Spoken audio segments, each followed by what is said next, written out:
Today I'm gonna show you all about falling sand in Minecraft. So basically just spawning blocks using the new commands, the new summon command. So to get started, um, it's just summon falling sand, and I used 1.5 relative to the command block, so it spawns on top of there. If you set it to 1, it will for some reason spawn it inside there, so you might want to set that to 5. You can also change the block it is spawning. So in this case it's spawning a stone. That's because, well, use these curly brackets to create the NBT tags, and then just add a tag called tile ID and set it to 1, so it spawns stone now, and the number here is the block. So you can set it to 5 and now it's spawning wood, or 30, and well, I don't know what, oh, cobweb. Well, all very cool. You can spawn basically any block. Just make sure they spawn on a surface, and if there is a torch on there, it will drop, of course.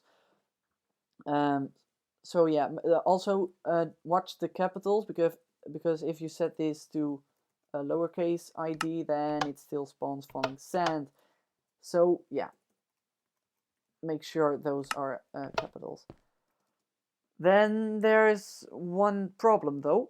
If you hit it, it spawns and despawns immediately. Well, you can fix that. It's very easy. As you can see now, it remains a solid block. Just add time and set it to 1. What that does, it's going to make sure it stays there instead of despawning immediately. Well, you might be wondering, why add that? Why did they make it so that you need to set time to 0? Why isn't it or to 1? What's the point of that? Well, you could really use it. If you set it to 0, or just take it away, this entire tag, just take it away, then what it's going to do, once it's 0, it's going to check if there is a solid block over there, and then it's going to remove it and continue falling. So that's what I did here.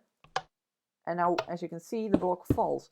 So what I did, I just removed the time tag, and what it's going to do, oh yeah, also I made it a little bit higher, spawn it a little bit higher, and now it spawns a falling stone, and it removes automatically this solid block there. Another use for this could be, for example, well, let's have a look at this wool. What it's doing, it's spawning the wool, that's ID 35, and it's actually just replacing it. So it will just turn into an entity real quick, and then just turn it back into a solid block. You can see that here because the lighting is just a bit weird. So what you can do, you can add data to a block. So that's, for example, wool, but you can, there's a lot of stuff with data. I believe sandstone, it's all 24, as you can see at my, when you look at my ID, it's 24/1, 24/2. So that's data, and what it does now, it's not only going to replace this wool, it's gonna turn its color into orange. So that's a way to change the data of a block, and you can change a block like that. But you might also want to change a block. For example, I want to change this sandstone into stone. No, wait, here. Then you can't use that, because this is both the same tile ID, but sandstone is 24 and stone is tile ID 1. So what I did here is there's this command block, and it's replacing stone, as you can see, because it's tile ID 1 and it doesn't have the time tag. So it's going to replace stone with an entity, but it is set to 1.6, so it's just a bit higher than this one.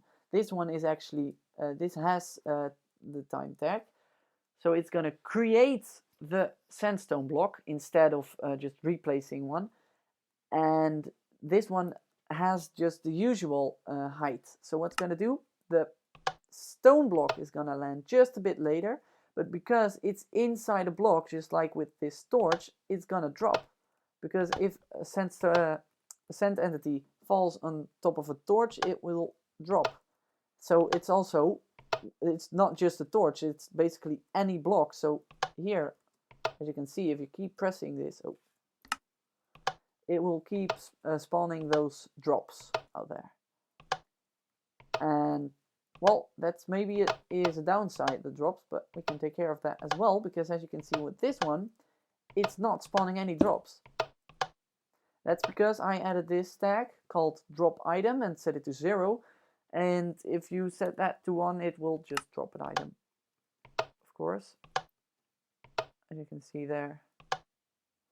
So yeah, that's what that does. And if we apply that to this machine thingy over here, then you can swap a block like this very easily without dropping it.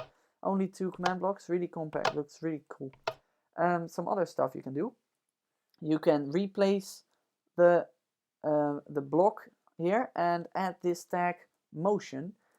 Now this is not just a regular tag, it's more of a tag inside a tag. So as you can see, motion is not just a string or a number, it's got these square brackets, and inside the square brackets you can see 3 more tags. So this is one tag, this is one tag, and this is one tag. They do not have a value, it's just or they do not have a name, but the tag is just, so it's not like X colon, Y colon. But as you can see, I set the Y motion upwards. So now as you can see, it bounces up and down, so really cool. What this one does, let's see, I don't even, oh yeah, this is gonna spawn a chest, but it's empty. And well, let's try, actually I'm not gonna try it, I know what's gonna happen already. But I'm gonna try to put a diamond pickaxe inside the chest, right in the middle over here. So there is this website, Minecraft Wiki. I think you all know about that one. And then there's this page called Chunk Format, and it contains all the NBT tags of falling sand, but also the NBT tags of certain blocks, like a chest, because as you may or may not know, chests contain NBT tags as well. And basically any container, so a dispenser or let's see, a furnace, a crafting table does not contain NBT tags. Well, a beacon, it's a lot of stuff that contains these NBT tags. Anyway, so yeah, check that site out, and then you can see some more tags I did not explain in this video. So now, as you can see, in this chest is a diamond pickaxe. Now, how did I do that? Well, you can add this tag, tile entity data, and that's, let's see, there's this part is one tag, so it's a tag inside a tag. So anyway, there is this tile entity data. What it does, it's got these items. This is gonna put NBT tags inside the chest. So the chest contains NBT tags, and now you're gonna spawn it with these NBT tags. So as soon as it falls down, the chest spawns with those NBT tags. And then there's these items, and that's a list, so that's square brackets, and then more curly brackets inside there, that is one item. And if you want more items, then you should put, wait a minute, a comma here, and put some more tags inside there. So if you want more items, do that. And set the ID to 278 and count to 1. Don't forget that one, because if you set it to 0, you can do anything with it. Anyway, if you use a diamond pickaxe, then you can see the ID over there using F3, and hit F3 and H. And if you do that, they appear and disappear. Those, as you can see now, there's no ID of the item anymore. So that's what this does. It's gonna spawn the chest with tile entity data, and it contains items, which is a list, and then this is one item, and the ID and count. But it's all the way over there. I want to be in the middle of the chest. So now with this one, it spawns it in the middle of the chest. So how did I do that? Well, apart from ID count, you can also add slot and set it to 30. Now, if you want to know what slot you need. Well, this is 1, 2, 3, 4, 5, 6, 7, 8, 9. This is 10, 11, and so on. So yeah, that's what that does. But there's one more thing I want to add to the pickaxe, because I don't think it's a cool pickaxe yet. Well, there's this other page on Minecraft Wiki called player.dat. That's where you can see all these NBT tags from items. So this is one item, ID, count, and slot.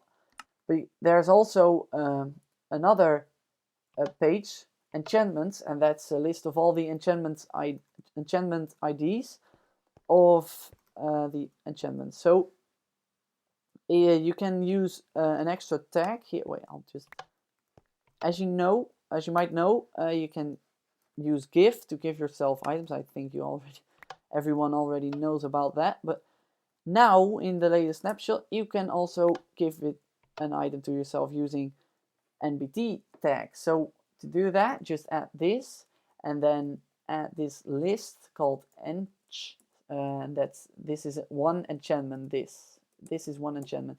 An enchantment has an ID and a level. So this is Feather Falling 2. You can't really use it on a pickaxe because there's doesn't do anything when you break a block. Anyway, if you want to add another tag, just separate it using a comma, and you can set the level to 1000 if you want. So now we have one with feather falling and blast protection. Well, if this was a helmet, you could actually use this very well for creepers, but it's not, so it's pretty useless. Now, let's put this in a chest. How did I do that? Well, just add the chest we had over here, this chest, and then just add that another tag to it called tag, and this line over here, I believe, yeah. Anyway, that's gonna, this is the exact same line as this part here, and it's just gonna spawn it with those enchantments on top of there. Now let's set myself to game mode 2, because there's some more stuff you can do with falling sand, because anvils, of course, hurt you when they fall on top of you. But can you do that with other blocks as well? Well, you can. As you can see here, just add the tag hurt entity, set it to 1. For some reason it still doesn't work unless it's an anvil, but if you want, for example, if you want to make a flower pot hurt you, you need to add hurt entity, set it to 1, fell hurt amount, set it to the amount of hearts you want it to hurt, and fall hurt max, and that should be around the same number. If you don't, I'm not sure what's gonna happen, but I think it just doesn't work that way if you use another number. So this is gonna make the block hurt 20 hearts, because 40 is actually one number is actually half a heart. So let's see what happens. Yeah, I just got killed by a falling block. Would be cool if that actually said a falling flower pot then.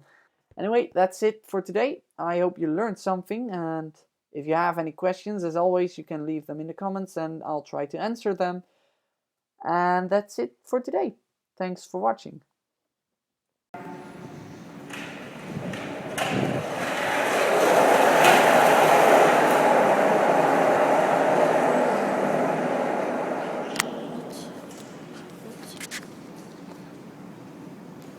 Yeah.